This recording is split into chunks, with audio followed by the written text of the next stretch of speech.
జన సైనికులు చాలామంది ఇప్పుడు సోషల్ మీడియాలో పవన్ కళ్యాణ్ గారిని ప్రశ్నిస్తూ ఉన్నారు. యెస్, వారు చేసింది పొరపాటే. వారికి శిక్ష పడాల్సిందే.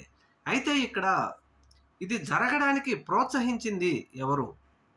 ముఖ్యంగా ఈ శ్రీనివాస్ అనే అతను వినీత గారి ప్రైవేట్ వీడియోలు కూడా తీసి అక్కడ ఎమ్మెల్యే గారికి పంపించారు. ఆ వీడియోలు మా దగ్గర ఉన్నాయి అని చెప్తా ఉంటే, మరి ఆ పార్టీ వీళ్ళకి ఎందుకు అండగా ఉండలేకపోతుంది? పవన్ కళ్యాణ్ గారు ఎందుకు అండగా ఉండలేకపోతున్నారు?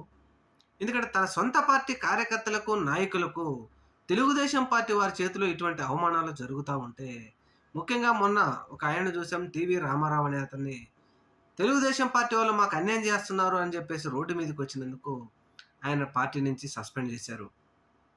ఇప్పుడు ఈ కోట వినోత ఇలాంటి చాలామంది తెలుగుదేశం పార్టీ వాళ్ళు మాకు అన్యాయం చేస్తున్నారు మహాప్రభు అన్నప్పుడు, మరి తెలుగుదేశం వారిని ప్రశ్నించకుండా, లేకపోతే చంద్రబాబు నాయుడు గారి దృష్టికి తీసుకెళ్లకుండా మన కార్యకర్తలను మనల్ని ఎందుకు అవమానిస్తూ ఉన్నాడు పవన్ కళ్యాణ్ గారు అంటూ ఇప్పుడు పెద్ద ఎత్తున జనసైనికులు మాత్రం సోషల్ మీడియాలో వారి బాధను వెళ్ళగక్కుతున్నారు.